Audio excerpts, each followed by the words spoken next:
This is Democracy Now!, democracynow.org, The War and Peace Report. I'm Amy Goodman with Nermeen Sheikh as we continue with part 2 of our conversation with Lee Fang, investigative journalist at The Intercept, covering the intersection of money and politics. His recent article, EPA's new water safety official is a lobbyist with deep ties to the Dakota Access Pipeline.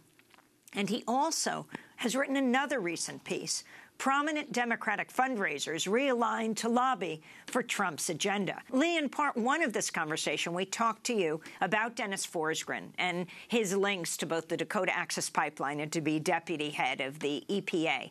Now we want to turn to the current debate in Washington around the Health Care Act. Can you talk about your tracking of the money and how that influences how senators are, what position they're taking on the Republican bill? Well, you know, if you look at there are two big forces driving this debate.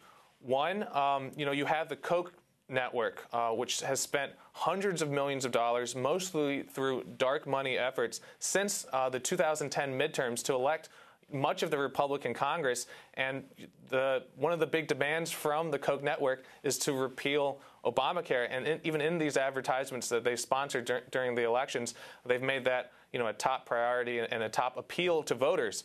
At the same time, the Affordable Care Act has a number of specialized industry taxes.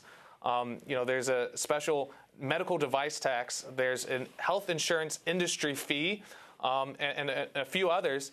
And for affected healthcare industries that would like to see those taxes repealed, they are part of the forces motivating this debate. And if you look at both the House and Senate healthcare bills, it's not 100% repeal, but they do repeal 100% or nearly 100% of the taxes or delay them.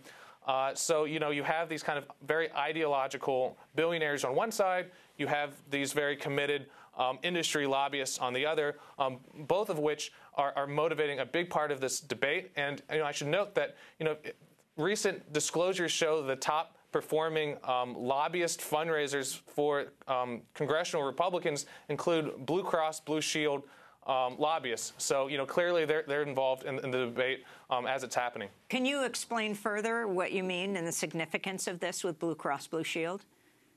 Well, there are tens of billions of dollars over a 10-year period of a special kind of excise tax administered to the large health insurance companies that are involved in the Affordable Care Act, that participate in the exchanges. The Obamacare is a package of kind of both subsidies to these insurance companies, but at the same time a specialized tax on their profits. At the same time, there's also a special deduction that's repealed for health insurance executive compensation.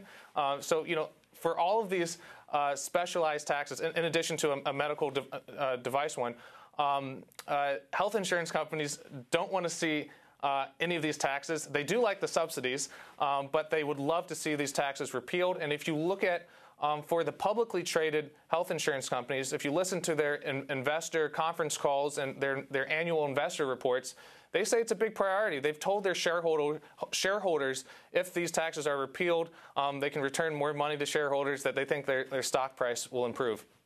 Well, Lee Fang, I want to turn now to another recent piece that you wrote, Prominent Democratic Fundraisers Realigned to Lobby for Trump's Agenda.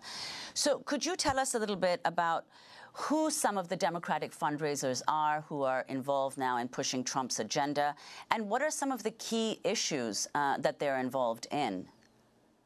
Well, if you look at the highest performing fundraisers, the bundlers for the Democratic National Committee, for the Hillary Clinton campaign during the 2016 cycle, these are very prominent insiders. These are folks who they previously served as officials in the Clinton administration from the 90s, or top staffers for the Senate Finance Committee or for Nancy Pelosi. They've now gone through the revolving door. They're corporate lobbyists. They have a number of corporate clients. And, traditionally we see these types of lobbyists raising huge amounts of money to help politicians, and then using that kind of access to push their clients' concerns onto those politicians. Well, you know, a lot of these fundraisers, these Democratic fundraisers, obviously helped out with the Democratic ticket in 2016. But now that you know, Trump won a huge upset victory, they've kind of shifted allegiances in some way. You know, if you look at their public profiles on their Twitter, they're still tweeting about Hillary Clinton, about their resistance, about fighting Trump. But if you look at what they're actually doing, they're cashing out on the Trump deregulatory bonanza. You know, Trump is moving aggressively on any number of areas to roll back consumer and health regulations. Almost every agency is involved in some manner in pushing this agenda. So for the fight on repealing the very strong net neutrality rules that were passed by the Obama administration in 2015, you know, reclassifying broadband services under Title II of the Communication Act as essentially a utility, and then creating net neutrality rules, which basically say that internet service providers can't discriminate based on content. You know, you should be able to listen to Democracy Now! Or read The Intercept at basically the same speed as when you're accessing the New York Times, for example. There's a big fight to repeal those rules. Chairman Pai, the appointee from the Trump administration, has moved very swiftly to roll back those regulations. And now we see in the lobbying disclosure filings a lot of these Democratic lobbyists who had, you know, pushed for Hillary Clinton now helping the Trump administration in this repeal effort. A large number of these folks, and like I mentioned, some of the most prominent Democratic fundraisers in the entire Democratic Party are now quietly involved in this effort. Why? Because Comcast, AT&T, the NCTA, these big telecom interests are paying big bucks for any lobbyists who can help them out on this regard. And, you know, this lobbying is, like I mentioned, quiet, but, you know, there are many different factors. You know, there's lobbyists who reach out to third-party groups, to civil rights groups and, you know, different nonprofits to encourage them to speak out in support of these efforts. There's an effort to kind of quiet Democratic opposition so they don't fight too hard on these corporate issues. There's an effort to file letters to regulators and say, you know, they support these priorities. So, you know, a lot of this lobbying isn't particularly public. It's not well known, but it's happening, and there's a lot of people making money from the Trump agenda.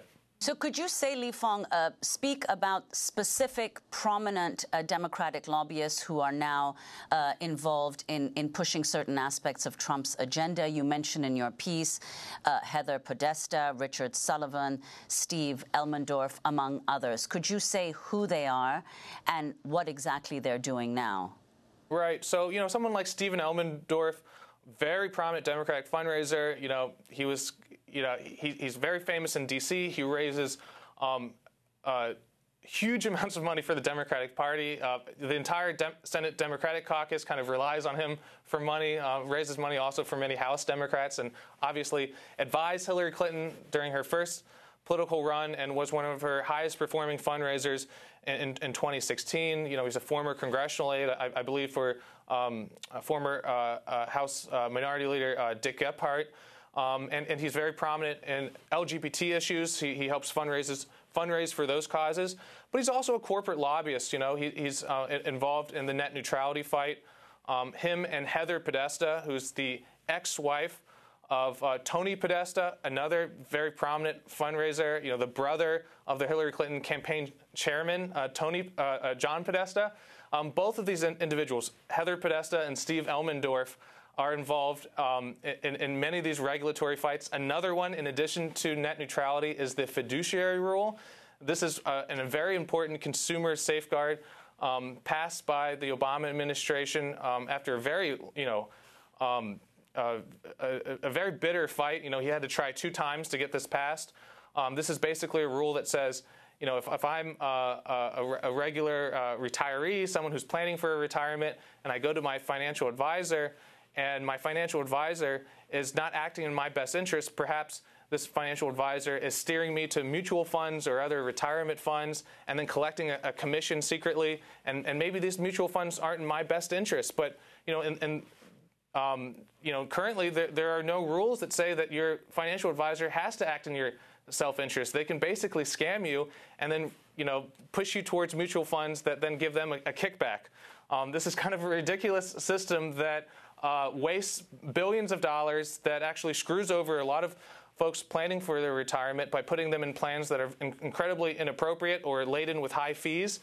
And so the Obama administration fiduciary rule essentially says that every financial advisor has to act in the best interest of their client. It's pretty simple. But obviously the financial retirement industry, the financial services industry, hates this rule. They've spent huge amounts of money lobbying against it.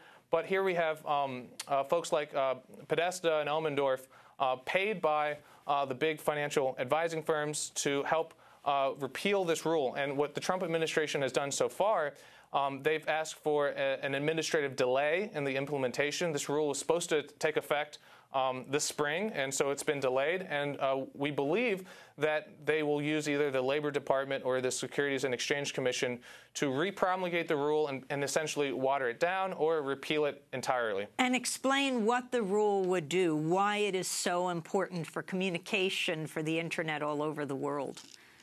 Well, for net neutrality, this is kind of a general principle that has guided the Internet since its birth. This basically says that, if you're surfing the web, every website kind of the speed at which you connect to it is essentially the same. This promotes innovation. This promotes the freedom of ideas because, whether you're going to kind of a large incumbent provider's website, or a news website, you have equal access to that to, insurgent blogs or, new web services or startups. Everyone has an equal playing field. But what the big internet service providers would like, they would like to create a two-tiered system that essentially, if you're surfing on AT&T, you can access AT&T websites much faster, or potentially block some of their competitors, or simply slow down those internet services. So it actually slowly, they would like to see a system that slowly closes the internet to a small universe of corporate-controlled, of ISP-controlled websites and services. And we've seen Verizon and AT&T move in that direction, propose certain services that mimic those type of problems. Lee Fang is an investigative journalist with The Intercept, and you can find what Lee Fang found at The Intercept.